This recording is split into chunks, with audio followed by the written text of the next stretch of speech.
안녕하십니까? 오늘 저희는 매우 민감하면서도 중요한 주제, 생계형 범죄에 대한 참작 문제를 놓고 깊이 있는 토론을 나누고자 합니다. 당장의 굶주림을 면하기 위해 빵 한 조각을 훔친 사람, 혹한을 피하고자 난방용품을 절도한 노인. 이런 안타까운 사례들을 접할 때마다 우리는 법의 엄정함과 인간적인 연민 사이에서 고민하게 됩니다. 과연 법 집행 과정에서 이러한 생계형 절박함을 어느 정도까지 고려해야 할까요? 오늘 법학, 심리학, 그리고 사회학 분야의 전문가 세 분을 모시고 다양한 관점에서 이 문제를 조명해 보겠습니다. 배준범 교수님, 이상규 교수님, 최미희 교수님, 자리해 주셔서 감사합니다. 먼저 각 분야 전문가로서 이 주제에 대한 기본적인 입장을 간략히 말씀해 주시겠습니까? 배준범 교수님부터 부탁드립니다. 네, 법학적 관점에서 볼 때 모든 범죄는 법 질서를 해치는 행위이며 원칙적으로 처벌받아야 합니다. 이것이 법치주의의 기본입니다. 그러나 형법은 책임주의 원칙을 따릅니다. 즉, 비난 가능성이 없는 행위는 처벌할 수 없거나 감경해야 한다는 것입니다. 생계형 범죄는 그 동기에 있어 일반적인 탐욕이나 악의에 기반한 범죄와는 분명 다릅니다. 극단적인 궁핍 상태가 개인의 자유로운 의사결정 능력을 제약했을 가능성을 고려해야 합니다. 물론 생계형이라는 기준을 객관적으로 설정하고 증명하는 것은 매우 어려운 법적 과제입니다. 하지만 법이 지나치게 형식적으로만 적용되어 사회적 약자의 마지막 절규마저 외면해서는 안 된다는 고민이 필요합니다. 참작의 여지는 분명히 존재하며 이를 어떻게 법체계 안에서 합리적으로 수용할지가 관건입니다. 심리학적으로 인간은 기본적인 생존 욕구가 충족되지 않으면 극심한 스트레스와 절망감에 시달립니다. 이런 상태에서는 합리적 판단 능력이 현저히 저하되고 충동적인 행동 또는 평소라면 하지 않았을 일탈행위로 이어질 가능성이 커집니다. 생계형 범죄는 개인의 도덕성 문제라기보다는 개인이 처한 극한 상황이 유발한 상황적 범죄의 성격이 강합니다. 이런 이들에게 무조건적인 처벌은 문제 해결에 도움이 되지 않습니다. 오히려 사회적 낙인을 찍고 재기의 기회를 박탈하여 더 깊은 절망과 반복적인 범죄의 악순환으로 몰아넣을 수 있습니다. 따라서 처벌보다는 그들의 심리 상태와 절박한 상황을 이해하고 재활과 사회복귀를 돕는 방향으로 접근하는 것이 장기적으로 더 효과적일 수 있습니다. 사회학적 관점에서 생계형 범죄는 단순히 개인의 선택이나 심리 상태의 문제로만 볼 수 없습니다. 이는 우리 사회의 구조적인 불평등과 빈곤, 사회 안전망의 부재가 낳은 결과물입니다. 경제적 기회의 불균등, 교육 격차, 사회적 배제 등은 특정 계층을 생존의 벼랑 끝으로 내몰 수 있습니다. 이런 구조적 압력 하에서 개인이 범죄를 저질렀을 때 그 책임을 전적으로 개인에게만 묻는 것은 타당하지 않습니다. 또한 한번 범죄자라는 낙인이 찍히면 사회 복귀가 더욱 어려워지고 이는 또 다른 범죄로 이어지는 악순환을 만듭니다. 이것이 낙인 이론이죠. 따라서 생계형 범죄에 대한 참작은 단순히 개인에 대한 동정이 아니라 사회 구조적 문제에 대한 성찰과 책임을 반영하는 과정이어야 합니다. 근본적인 사회개혁 없이 처벌만 강화하는 것은 문제의 본질을 외면하는 것입니다. 세 분의 기본적인 입장을 잘 들었습니다. 법 원칙 준수, 개인 심리 상태의 이해, 그리고 사회 구조적 문제라는 각기 다른 차원에서 접근하고 계신데요. 최미희 교수님께서는 사회 구조적 책임을 강조하셨습니다. 배준범 교수님, 현재의 법 시스템이 이러한 사회 구조적 요인을 얼마나 반영하고 있다고 보십니까? 그리고 어떻게 개선될 수 있을까요? 현행법 체계가 개인의 행위와 그에 대한 책임을 중심으로 구성되어 있는 것은 사실입니다. 사회 구조적 요인을 직접적으로 법적 책임 판단에 반영하는 데는 한계가 있습니다.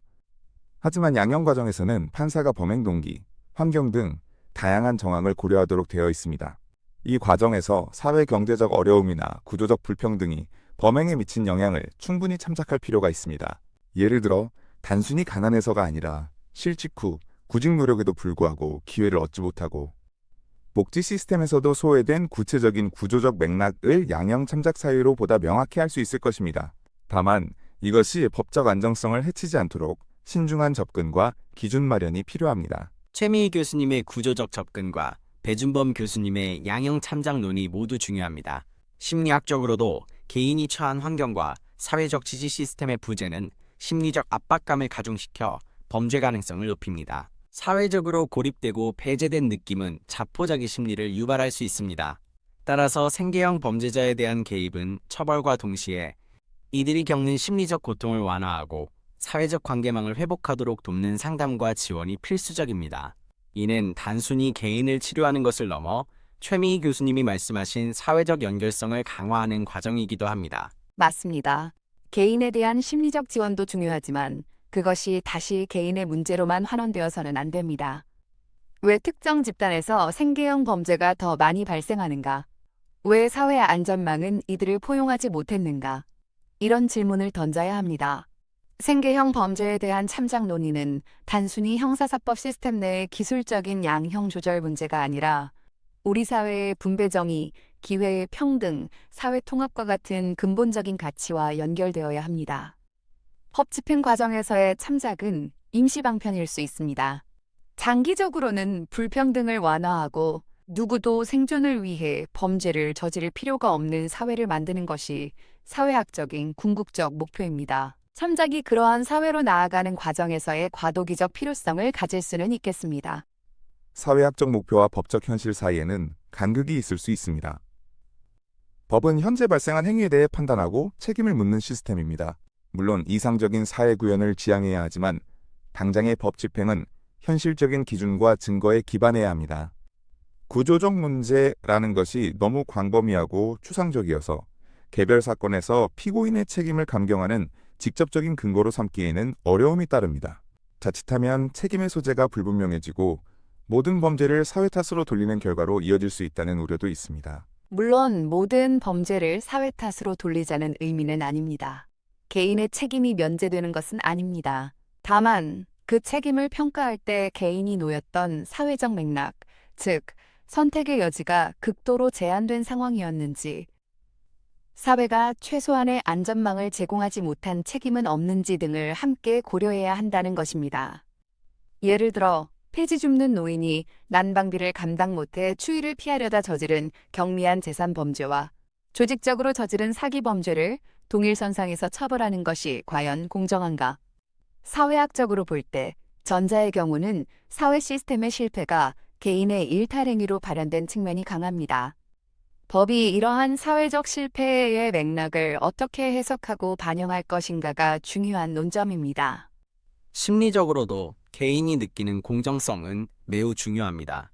만약 법이 자신의 절박한 상황을 전혀 고려하지 않고 기계적으로 적용된다고 느낄 때 개인은 사회에 대한 분노와 반감을 키우고 개선의 의지를 잃기 쉽습니다.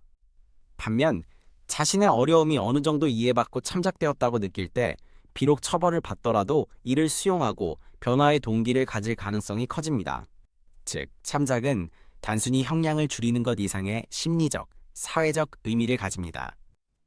네, 개인의 책임과 사회 구조적 책임 사이의 균형, 법적 현실과 사회학적 이상, 그리고 처벌의 공정성과 심리적 영향까지 매우 다층적인 논의가 이루어지고 있습니다.